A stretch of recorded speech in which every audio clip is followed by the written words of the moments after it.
Do you think a 12-year-old should be able to get a tattoo?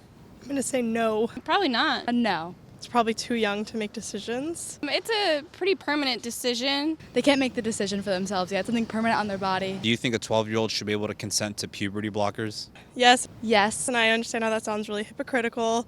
Yes, it's a permanent change on their body, but I think that at that point in their life, they probably know who they are, who they want to be. And you think so at 12 years old? Yes. Do you think a 12-year-old should be able to consent to puberty blockers? Yes, because that's not a permanent decision. That's a life-changing decision.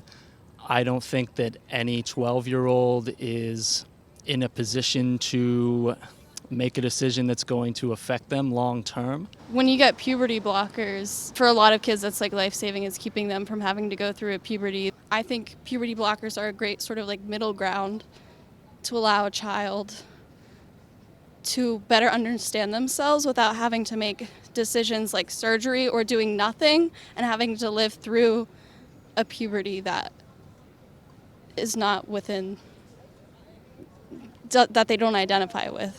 I think there's plenty of time to make those decisions later on once they've had a chance to decide exactly what they want their identity to be. I think that maybe there should be more waiting, but I don't want to put down trans ideas, so. Do you think a 12-year-old should be able to consent to puberty blockers? If they can make an informed decision, yeah. And you think a 12-year-old can make an informed decision? I don't know, I guess it depends on the 12-year-old. Be like a really mature 12-year-old. Right, yeah. Because some children you can just tell when that decision is legit with them, but like a 12-year-old child, I think that would be a little difficult. At 12 years old, you have a sense of your gender identity, of your sex identity. So I don't see why.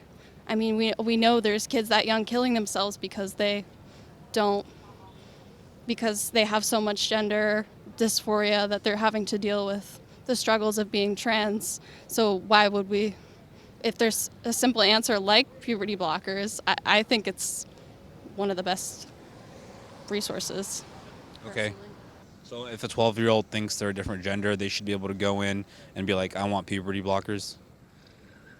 I mean, I don't think it's that simple as that. I think there's a lot more like medical theory and social wellness that needs to be incorporated into that interaction between a 12-year-old and a doctor, if that's what you're saying they're going to. But I do think that a 12-year-old should have that choice. What do you have to say to those people that let their children consent to puberty blockers at like 10, 11, 12 years old? I would say that I disagree with you, and I think you're an irresponsible parent. Bottom line.